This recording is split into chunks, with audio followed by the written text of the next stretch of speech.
Praise the Lord. ദൈവം സർവശക്തൻ. ദൈവനാമം മഹത്വപ്പെടുമാറാകട്ടെ. യെശയ്യാവിൻ്റെ പുസ്തകം 48 അധ്യായം 13 വാക്യത്തിൽ ഇപ്രകാരം രേഖപ്പെടുത്തിയിരിക്കുന്നു: എൻ്റെ കൈ ഭൂമിക്ക് അടിസ്ഥാനമിട്ടു, എൻ്റെ വലങ്കൈ ആകാശത്തെ വിരിച്ചു. വിശുദ്ധ ബൈബിളിൻ്റെ അടിസ്ഥാനത്തിൽ നാം കാണുന്ന ഭൂമിക്കും ഈ കാണുന്ന പ്രപഞ്ചത്തിനും പിൻപിൽ ഒരു സൃഷ്ടിതാവുണ്ട്.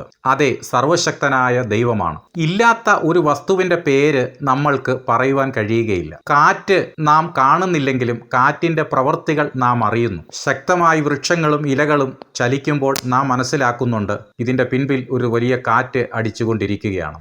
ഓക്സിജൻ നാം കാണുന്നില്ല, എന്നാൽ നമ്മുടെ ജീവൻ നിലനിൽക്കുന്നത് ഓക്സിജൻ്റെ അടിസ്ഥാനത്തിലാണ്. വൈദ്യുതി നാം കാണുന്നില്ലെങ്കിലും നമ്മുടെ ദൈനംദിന ജീവിതത്തിൽ അതിൻ്റെ ഉപയോഗം അത്യന്താപേക്ഷിതമാണ്. വൈദ്യുതി ഉള്ളതുകൊണ്ടാണ് നമ്മുടെ ഫാൻ കറങ്ങുന്നത്, നമ്മുടെ ലൈറ്റുകൾ പ്രകാശിക്കുന്നത്. ഇതുപോലെ ഈ പ്രപഞ്ച ഉൽപ്പത്തിക്കും പ്രപഞ്ചത്തിനും ഭൂമിക്കും അടിസ്ഥാനമിട്ട ഒരു ദൈവമുണ്ട്. അവിടുത്തെ പ്രവർത്തനത്തെക്കുറിച്ചാണ് യെശയ്യാ പ്രവാചകൻ ദൈവാത്മാവിൽ സംസാരിക്കുന്നത്.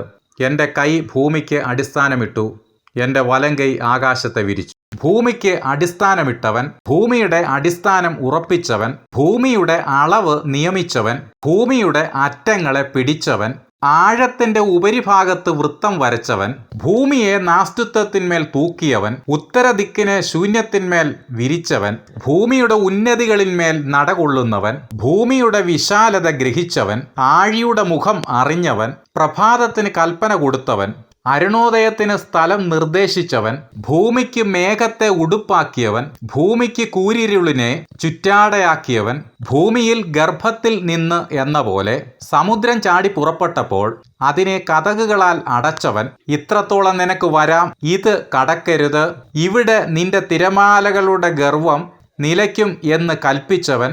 ഈ ദൈവമാണ് സർവശക്തനായ ദൈവം. പുരാതനമേ, ആദിയിൽ തന്നെ, തുടക്കമില്ലാത്ത ആദിയിൽ അഥവാ ആരംഭമില്ലാത്ത ആരംഭത്തിൽ ഉള്ള ദൈവം ഭൂമിയുടെ ഉൽപ്പത്തിക്ക് മുൻപേ നിയമിക്കപ്പെട്ടവനാണ്. അതെ, സർവശക്തനായ ദൈവം. അവിടുത്തെ പൊന്നു തിരുനാമം മഹത്വപ്പെടുമാറാകട്ടെ. ആമേൻ. ഈ വചനങ്ങളാൽ ദൈവം നമ്മെ ഏവരെയും അനുഗ്രഹിക്കുമാറാകട്ടെ.